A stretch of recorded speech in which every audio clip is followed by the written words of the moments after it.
Vishnu Namaha. Om Shanti Shanti Shantihim.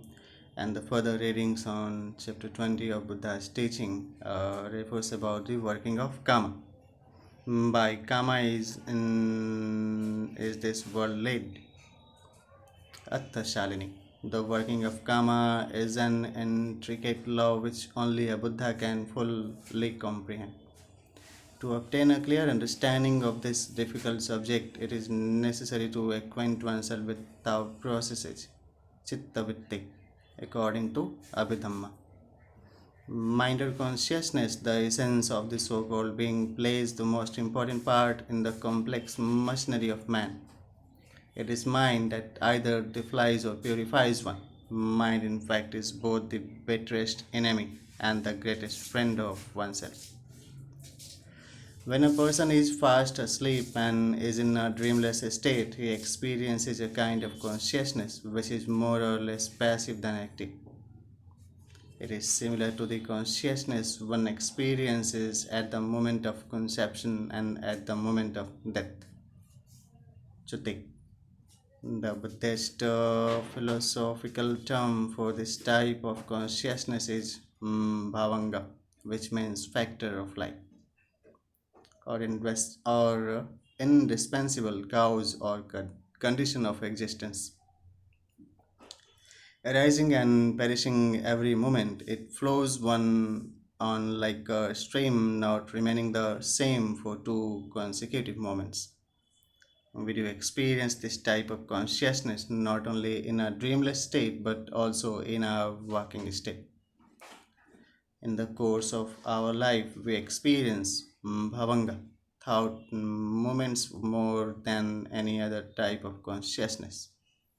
Hence, bhavanga becomes an indispensable condition of life. Some scholars identify bhavanga with subconsciousness. According to the Dictionary of Philosophy, subconsciousness is a compartment of the mind alleged by certain psychologists and philosophers to exist below the threshold of consciousness. In the opinion of Western philosophers, subconsciousness and consciousness coexist. But according to Buddhist philosophy, no two types of consciousness coexist.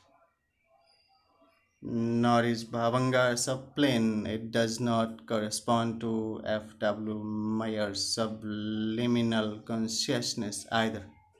There does not seem to be any place for Bhavanga in Western philosophy. Perhaps we may be using these philosophical terms with different meanings. Bhavanga is so called because it is an essential condition for continued existence. Life continuum has been suggested as the closest English equivalent for Bhavanga. This Bhavanga consciousness, which one always experiences as long as it is uninterrupted by external stimuli, vibrates for a thought moment and passes away when a physical or mental object enters the mind. Suppose, for instance, the object presented is a physical form. Now, when the Bhavanga stream of consciousness is rested, sense door consciousness, Panchadava Ravijana, whose function is to turn the consciousness towards the object, arises and passes away.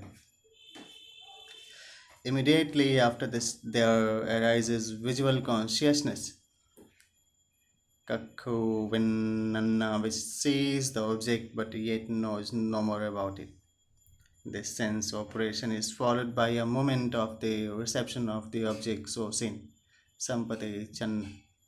Next arises the investigating thought moment, Santirna, which momentarily examines the object so seen. This is followed by the determining thought moment, Vutthapanna, when discrimination is exercised and free will may play its part.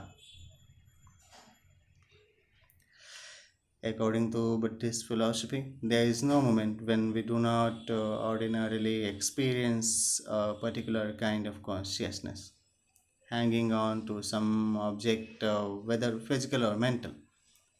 The time limit of such consciousness is termed one thought moment. Each thought moment is followed by another. The rapidity of the succession of such thought moments is hardly conceivable by the ken of human knowledge. It pleases the commentators to say that during the time occupied by a flash of lightning, billions and billions of thought moments may arise. On this depends the subsequent psychologically important stage, jhana.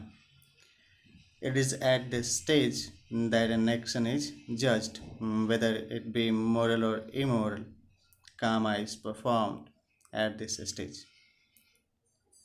If viewed rightly, yoniso manashikara, it becomes moral.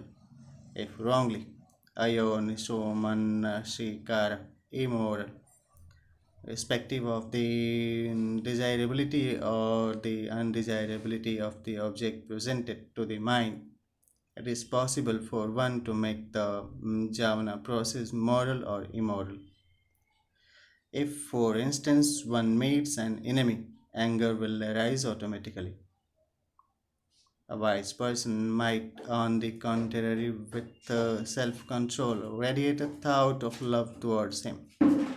This is the reason why the Buddha states, by self is evil done, by self is one defiled, by self is no evil done, by self is one purified. Both defilement and purity depends on oneself. No one is purified by another. It is an admitted fact that environment, circumstances, habitual tendencies, and the like condition our thoughts. On such occasions, free will is subordinated.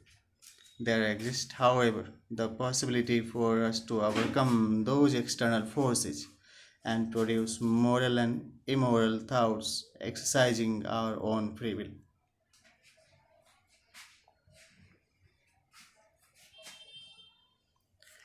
An extraneous element may be a causative factor, but we ourselves are directly responsible for the actions that finally follows.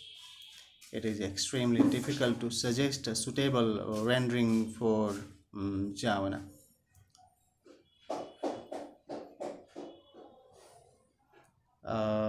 Perception is suggested by some. Impulse is suggested as an alternative rendering, which seems to be less satisfactory than a perception. Here, the Pali term is retained. Dhammapada, volume 165. Javana literally means running. It is so called because in the course of a thought process, it runs consequently for seven thought moments, or at times of that for five thought moments with an identical object. The mental states occurring in all these thought moments are similar, but the potential force differs. This entire thought process, which takes place in an infinitesimal part of the time, ends with the registering consciousness, tadalambana, lasting for two thought moments. And thus, one thought process is completed at the expiration of 17 thought moments. The thought process. Number one, Atita Bhavanga, past Bhavanga. Number two, Bhavanga Kalanna, vibrating Bhavanga. Number three, Bhavanga Upachidda, arrest Bhavanga. Number four, Vajjana, sense door consciousness. And number five, Panchavinnana, sense consciousness. Number six, Sampatichanna, receiving consciousness. Number seven, Santirana, investigating consciousness. Number eight, Vathapanna, determining consciousness. 9, 10, 11, 12, 13, 14, 15, Javana. 16, 17, registering consciousness. Books cite the simile of the mango tree to illustrate this thought process. A man fast asleep is lying at the foot of a mango tree with his head covered. A wind stirs the branches and a fruit falls beside the head of the sleeping man. He removes his head covering and turns towards the object. He sees it and then picks it up, examines it, and certain that it is a ripe mango fruit. He eats it and swallowing the remnants with the saliva once more resigns himself to a sleep, paying concentration and focus on this statement might be the reference for Newton to what we can say discover the law of the gravitation. The dreamless sleep corresponds to the unperturbed current of Bhavanga. The striking of the wind against the tree corresponds to past Bhavanga, and the swaying of the branches to vibrating Bhavanga. The falling of the fruit represents the arrest Bhavanga. Turning towards the object corresponds to sense door adverting consciousness. Sight of the object to perception, picking up to receiving consciousness, examination to investigating consciousness, ascertaining that it is a ripe mango fruit to determining consciousness. The actual eating resembles the javana process, and the swallowing of the morsels corresponds to retention. As resigning to sleep resembles the subsidence of the mind into bhavanga again. Of the seven thought moments, as stated above, the effect of the first thought moment, the weakest in potentiality, one may reap in this life itself. This is called immediately effective. Dittha dhamma vedanya kama. If it does not operate in this life, it becomes ineffective. Ahoshi. The next weakest is the seventh thought moment. Its effect one may reap in the subsequent birth, hence it is termed subsequently effective. Upapajjavedanya kama, which too automatically becomes ineffective if it does not operate in the second birth. The effect of the intermediate thought moments may take place at any time in the course of one's wanderings in samsara until the final emancipation. This type of karma is termed indefinitely effective. Aparaparyavedanya. There is thus a classification of karma with reference to its time of operation.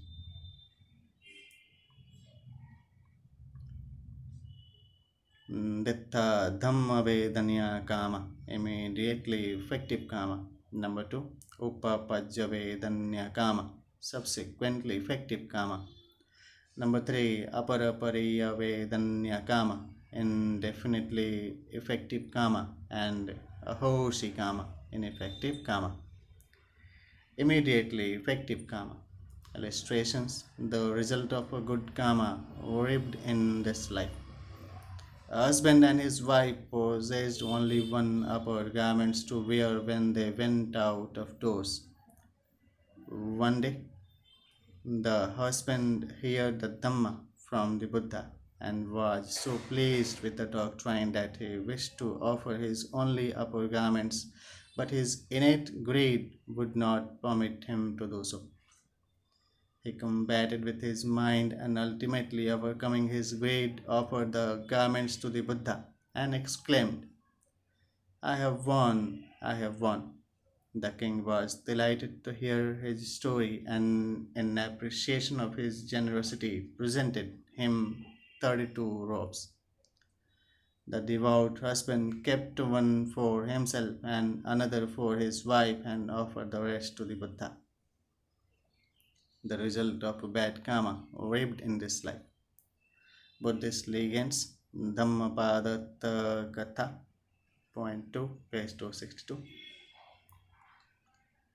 A hunter who went hunting to the forest, followed by his dogs, met by the wayside a bhikshu who was proceeding on his alms round. As the hunter could not procure any game, he thought it was due to the unfortunate meeting of the bhikshu. While returning home, he met the same bhikshu and was deeply enraged at this second encounter. And in spite of the entreaties of the innocent bhikshu, the hunter set the dogs on him. Finding no escape therefrom, the bhikshu climbed a tree. The wicked hunter ran up to the tree and pierced the soles of the bhikshu feet with the point of an arrow.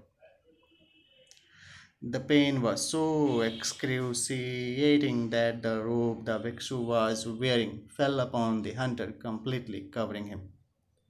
The dogs, thinking that the bhikshu had fallen from the tree, devoured their own master. Subsequently, effective karma. A millionaire's servant returned home in the evening after his laborious work in the field to see that all were observing the eight precepts as it was the full moon day. Learning that he also could observe them even for half a day, he took the precepts and fasted at night. Unfortunately, he died on the following morning, and as a result of his good action, was born as a Deva. Ajatashatru, son of King Bimbisara, was born immediately after his death in a state of misery as the result of killing his father. Indefinitely effective karma. No person is exempt from this class of karma.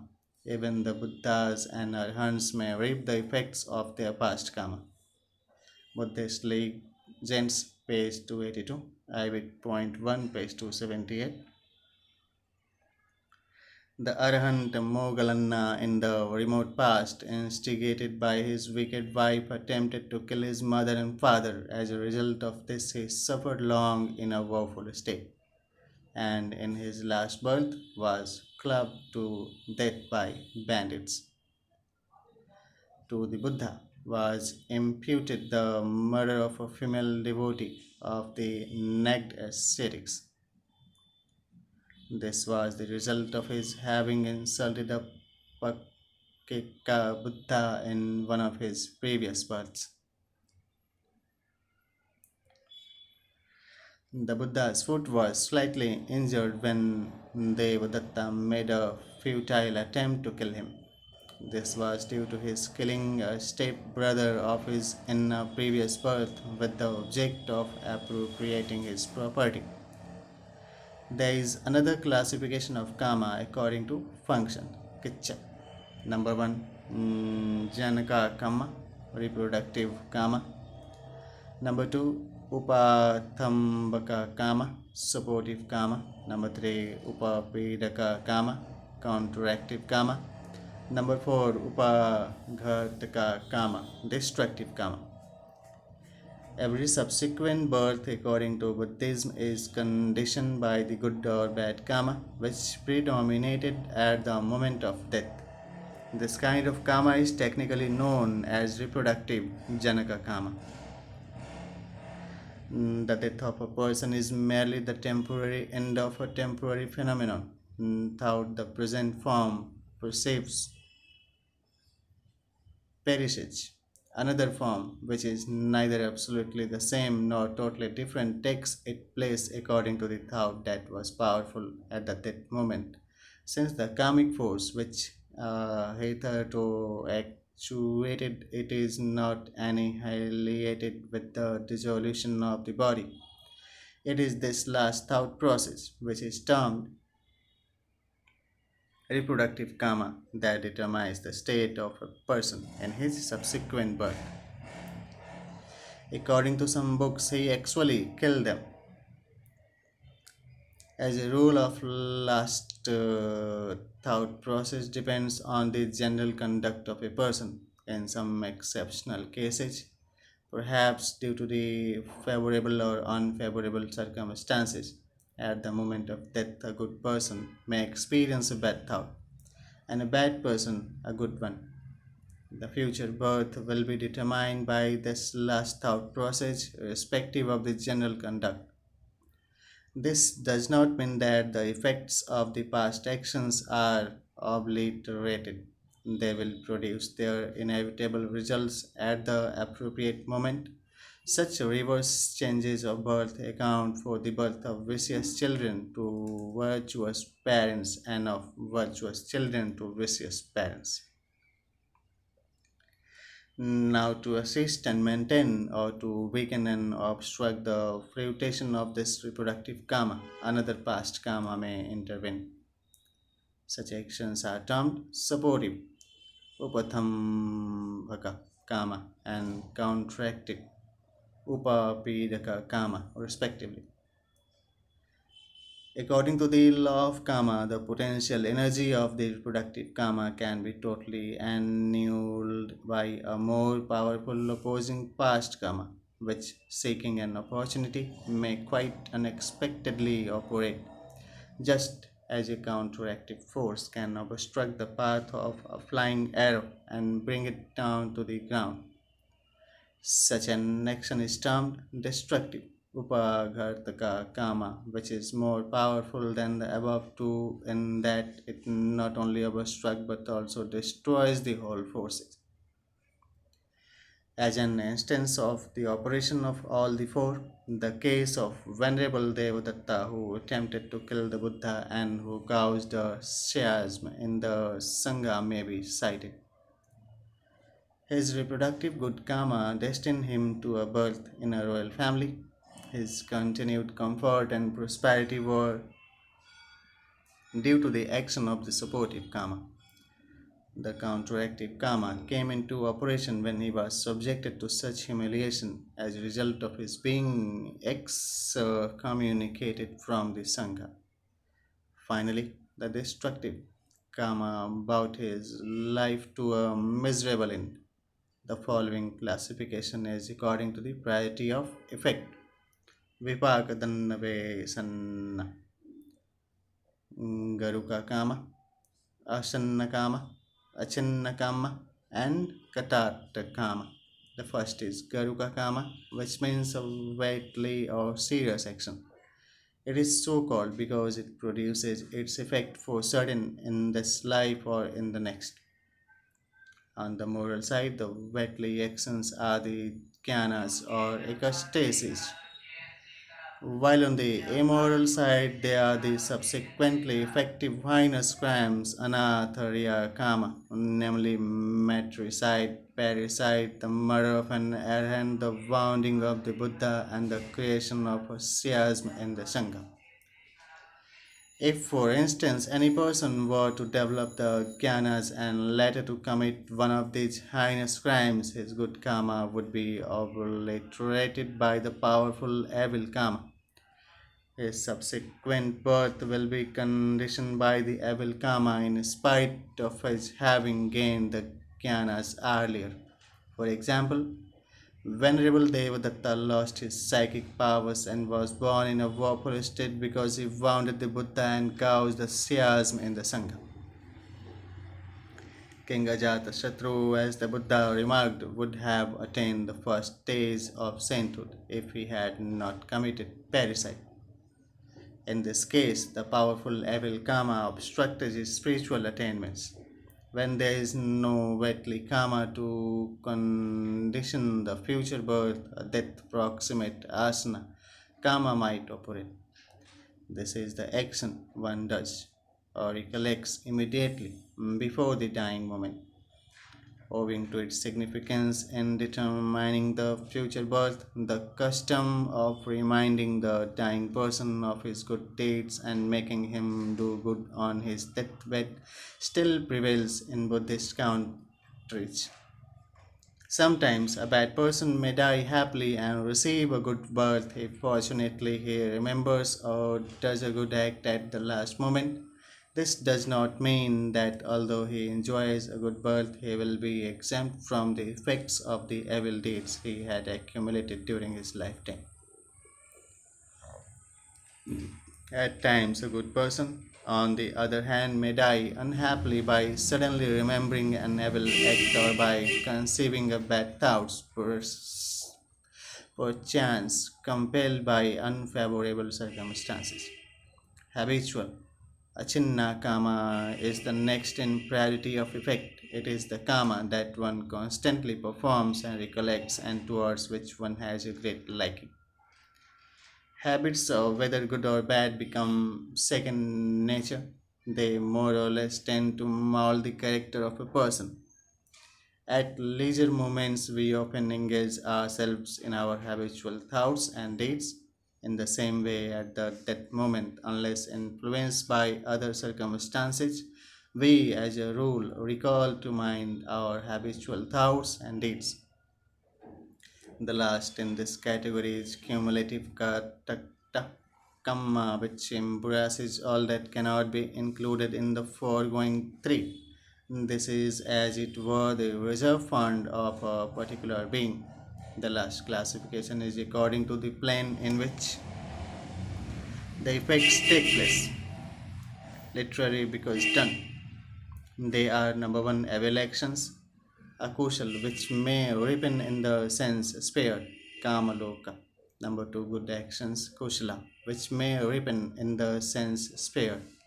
Number three, good actions, which may ripen in the realm of form, rupa loka. And number four, good actions, which may ripen in the formless realms, arupa loka.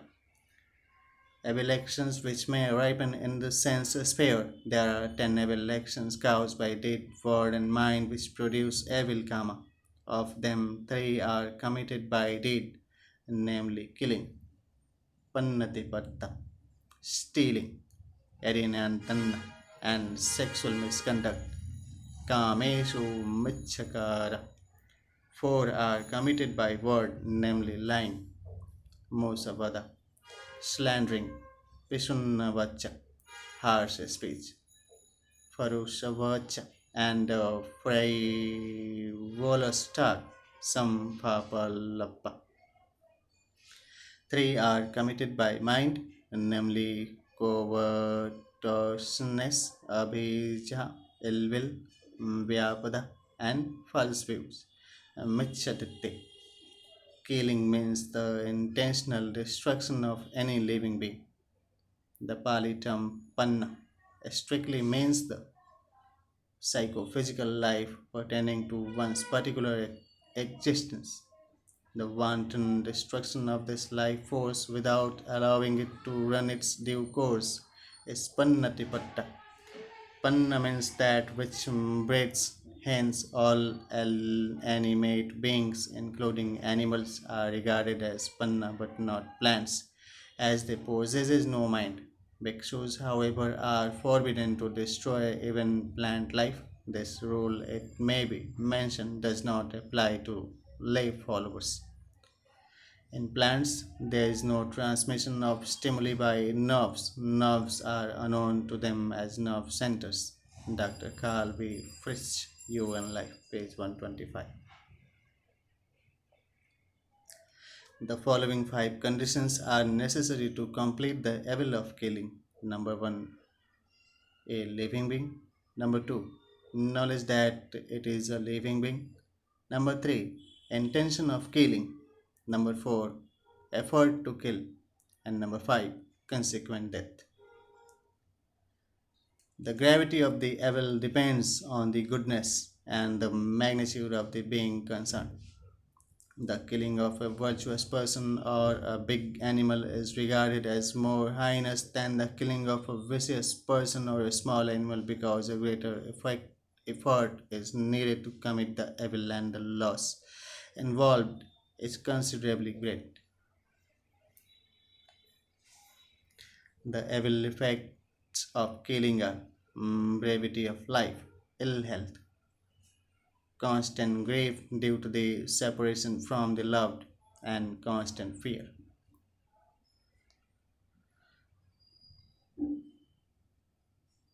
5 conditions are necessary for the completion of the evil of stealing, namely number 1, another's property, number 2, knowledge that it is so, number 3, intention of stealing, Number 4, effort to steal. And number 5, actual removal. The inevitable consequences of stealing are poverty, misery, disappointment, and dependent livelihood. Four conditions are necessary to complete the evil of sexual misconduct, namely number 1, the thought to enjoy, number 2, consequent effort, number 3, means to gratify, and number 4, gratification. The inevitable consequences of sexual misconduct are having many enemies, union with undesirable wives and husbands, and birth as a woman or an enanche. Four conditions are necessary to complete the evil of lying, namely number 1, an untruth, number 2, deceiving intention, number 3, utterance, and number 4, actual deception. The inevitable consequences of lying are being subject to abusive speech and vilification, untrustworthiness, and stinking mouth. Four conditions are necessary to complete the evil or slandering, namely number 1, persons that are to be divided. Number 2, the intention to separate them or the desire to endear oneself to another. Number 3, corresponding effort. And number 4, the communication. The inevitable consequences of slandering is the dissolution of friendship without any sufficient cause. Three conditions are necessary to complete the evil of harsh speech, namely number 1, a person to be abused, number 2, angry thoughts, and number 3, the actual abuse. The inevitable consequences of harsh speech are being detested by others, thou absolutely harmless, and having a harsh voice. Two conditions are necessary to complete the evil of frivolous talk, namely number 1, the inclination towards frivolous talk, and number 2, its narration. The inevitable consequences of frivolous talks are defective bodily organs and incredible speech. Two conditions are necessary to complete the evil of covetousness, namely number 1, another's possession, and number 2, adverting to it, thinking, would this be mine? The inevitable consequences of covetousness is non fulfillment of one's wishes. Two conditions are necessary to complete the evil of ill will, namely number 1, another person, and number 2, the thought of doing harm. The inevitable consequences of ill will are ugliness, manifold disease, and detestable nature. False view is seeing things wrongly. False beliefs, such as the denial of the efficacy of deeds, are also included in this evil. Two conditions are necessary to complete this evil, namely number 1, perverted manner in which the object is viewed, and number 2, the understanding of it according to that misconception. The inevitable consequences of false views are base desires, a lack of wisdom, dull wit, chronic diseases, and blameworthy ideas. According to Buddhism, there are 10 kinds of false views, namely, number 1, there is no such virtue as generosity and dinam. This means that there is no good effect in giving alms. Number 2, there is no such virtue as liberal alms giving, itham. Or number 3, offering gifts to guest, huttam. Here too, the implied meaning is that there is no effect in such charitable action. Number 4, there is neither fruit nor result of good or evil deeds. Number 5, there is no such belief as this world. And number 6, a world beyond. There is those born here do not accept a past existence, and those living here do not accept a future life. Number 7, there is no mother to, or 8, father. That is, there is no effect in anything done to them. Number 9, there are no beings that die and are being reborn. Upapattika. Number 10, there are no righteous and well disciplined recluse and Brahmins who, having realized by their own super intellect this world and world beyond, make known the same. The reference here is to the Buddhas and Arhats.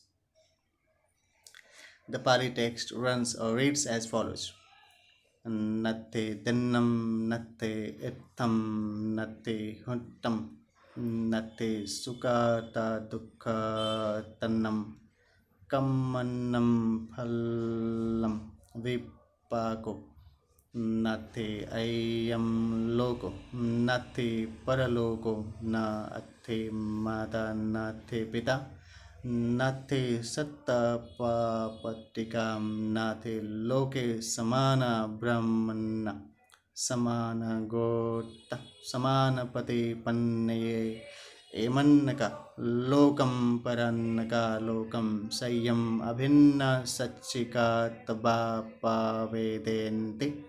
See, Dhamma Sangani, page 233, The Expositor, part 2, 493, and Buddhist Psychology, page 355. Good karma, which may ripen in the sense spheres.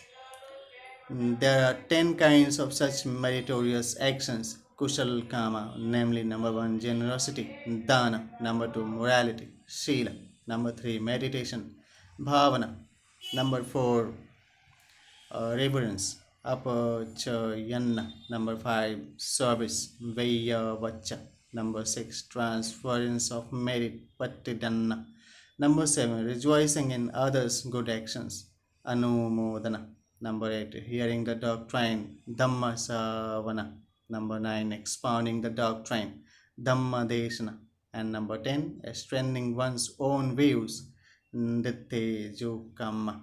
Sometimes these 10 moral actions are regarded as 12 by introducing subdivisions to number 7 and number 10. Number 7, there is rejoicing in others' good actions, anumodana, and number 10, strengthening one's own views, ditthijukama. Praising of others' good actions, pasamsa, is added to rejoicing in others' merit, anumodana. Taking the three refuges, Sharana and mindfulness, Anushakti, are substituted for straightening of one's views. Generosity yield wealth. Morality gives birth in noble families and in states of happiness. Meditation gives birth in realms of form and formless realms and help to gain higher knowledge and emancipation. Transference of merit acts as a cause to give in abundance in future births. Rejoicing in others' merit is productive of joy, whether whatever wherever one is born. Both expounding and hearing the Dhamma are conducive to wisdom. Reverence is the cause of noble parentage. Service produces large retinue. Praising others' good works results in getting praise to oneself. Seeking the three refuges results in the destruction of passions. Mindfulness is conducive to diverse forms of happiness. Kushala Kama, which may ripen in the realm of form. These are the following 5 kinds of Rupa Jnanas or ekastasis, which are purely mental. Number 1, the first jnana, moral consequences, which consist of initial application, vitaka; sustained application, vikara; pleasurable interest, pitti; happiness, sukha; and one-pointedness, ekagota. Number 2, the second jnana, moral consciousness, which consists of sustained application, pleasurable interest, happiness, and one-pointedness. Number 3, the third jnana, moral consciousness, which consists of pleasurable interest, happiness, and one-pointedness. Number 4, the fourth jnana, moral consciousness, which consists of happiness and one-pointedness. And number 5, the fifth jnana, moral consciousness, which consists of equanimity, upekha, and one-pointedness. These jnanas have their corresponding effects in the realm or form, kushala kama, which may ripen in the formless realms. These are the 4 arupa jnanas, which have their corresponding effects in the formless realm, namely, that would be referred later.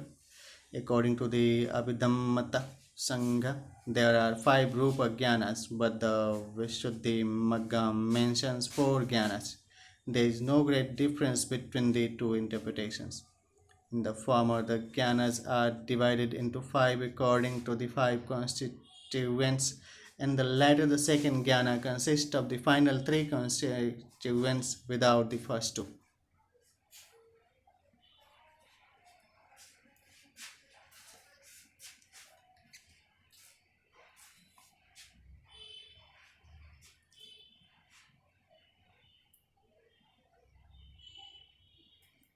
So, without the first two.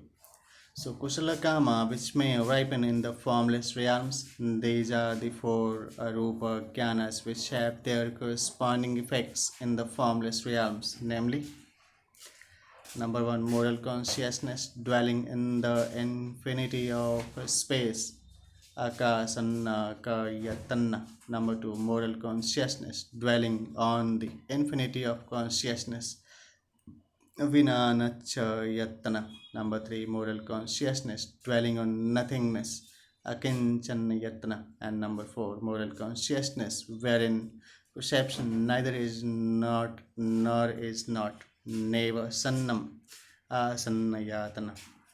And this manner, this chapter concludes. So let us conclude for the next chapter. For details, see a manual of Abhidhamma by Narad Thera, chapter 21, Nature of Kama. As you sow the seed, so shall you reap the fruit. Samayutta Nikaya. If is one bound to reap all that one has sown in just proportion, not necessarily in the Anguttara Nikaya, the Buddha states. If anyone says that a man must reap according to his deeds, in that case there is no religious life nor is an opportunity afforded for the entire extinction of sorrow. But if anyone says that what a man reaps accords with his deeds, in that case there is a religious life and an opportunity is afforded for the entire extinction of sorrow. In Buddhism, therefore, there is every possibility to mold one's karma or karma accordingly, although it is stated in the Dhammapada that not in the sky, nor in mid-ocean, nor entering a mountain cave is found that place on earth where abiding one may escape from the consequence of an evil deed. Yet one is not bound to pay all the arrears of past karma. If such were the case, emancipation would be an impossibility. Eternal suffering would be the unfortunate result. One is neither the master nor the servant of this karma. Even the most vicious person can, by his own effort, become the most virtuous person. We are always becoming something, and that something depends on our one action. We may at any moment change for the better or for the worse. Even the most wicked person should not be discouraged or despised on account of his evil nature. Anguttara Nikaya Part 1 to 49, see Warren Buddhism in translation, page 218. He should be pitied, for those who censored him may also have been in that some position at a certain stage. As they have changed for the better, he may also change, perhaps sooner than and they. Who knows what good karma he has in store for him? Who knows his potential goodness? Angulimala highway robber and the murderer of more than 1,000 of his brethren became an arhat and erased, so to speak, all his past mistakes. Alavaka, the fierce demon who feasted on the flesh of human beings, gave up his carnivorous habits and attained the first stage of sainthood. Ambapali, a courtesan, purified her character and attained her arhatship. Ashoka, who was stigmatized, Chanda wicked, owing to his relentlessness in expanding his empire, became Dharmashokam or Ashoka the Righteous and changed his career to such an extent that today amidst the tens of thousands of names of monarchs that crowd the column of history, their majesties and graciousness, serenities, royal highness, and the like name of Ashoka shines and shines almost alone a star. These are few striking examples which serve to show how a complete reformation or character can be effected by a sheer determination.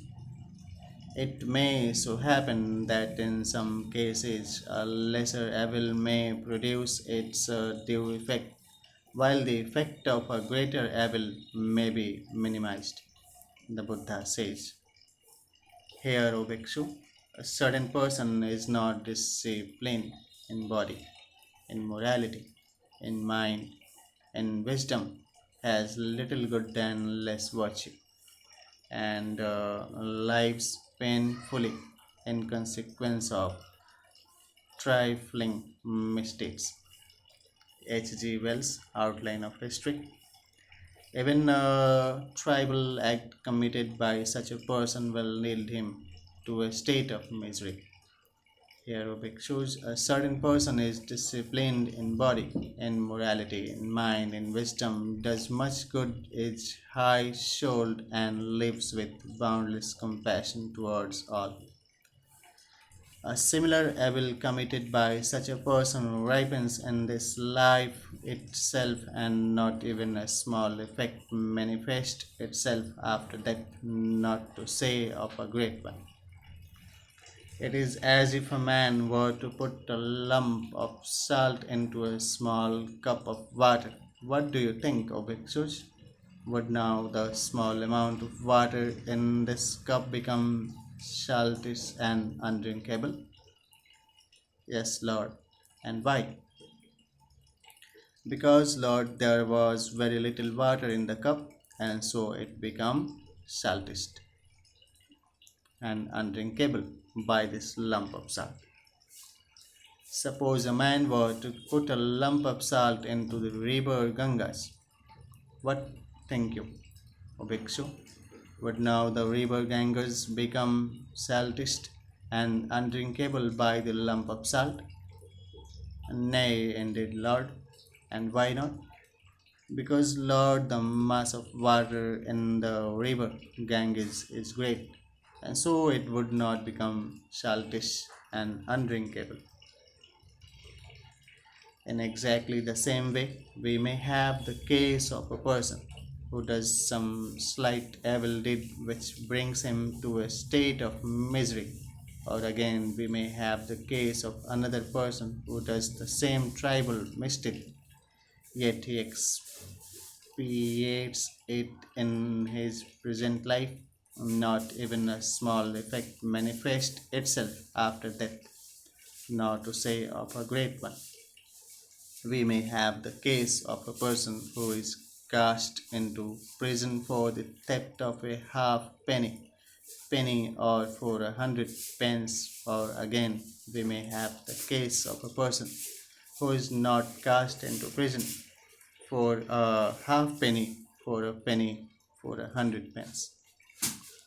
The difference here is to an arahant who is not subject to any future sorrow, who is cast into prison for a halfpenny, for a penny, or for 100 pence. Whenever anyone is poor, needy, and indigent, he is cast into prison for a halfpenny, for a penny, or for 100 pence.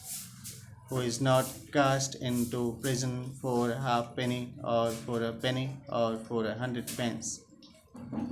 Whenever anyone is rich, wealthy, and affluent, he is not cast into prison for a halfpenny, for a penny, or for 100 pence.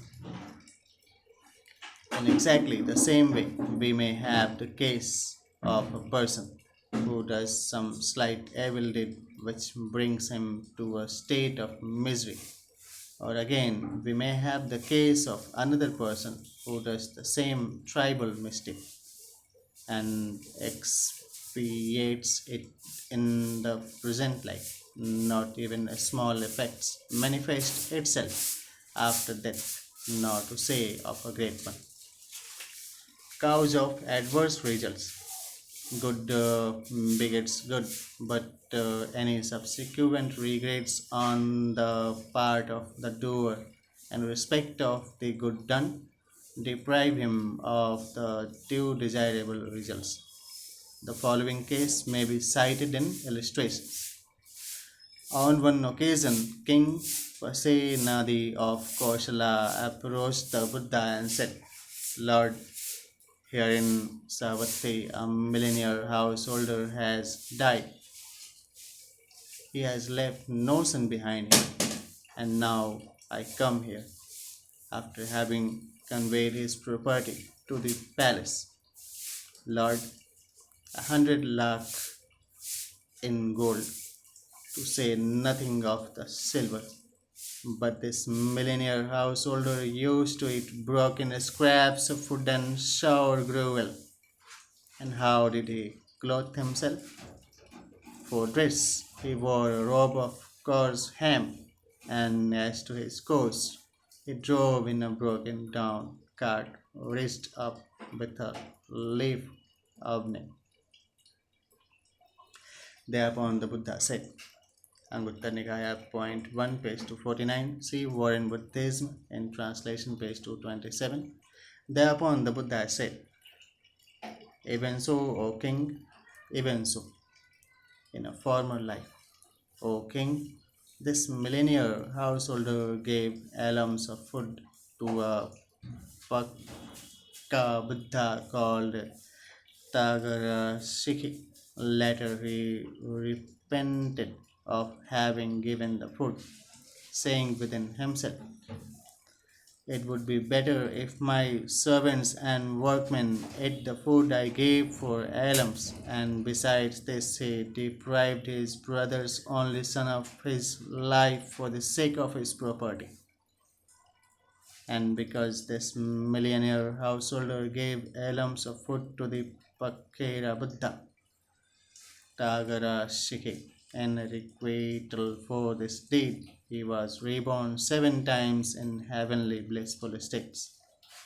And by the residual result of that some action, he became 7 times a millionaire in this very Savatthi. And because this millionaire householder repented of having given alms, saying to himself, It would be better if my servants and workmen ate the food. Therefore, as a requital for this deed, he had no appreciation of good food, no appreciation of fine dresses, no appreciation of an elegant vehicle, no appreciation of the enjoyments of the 5 senses. And because this millionaire householder slew the only son of his brother for the sake of his property, as requital for this deed, he had to suffer many years, many hundreds of years, many thousands of years, many hundreds of thousands of years of pain in states of misery.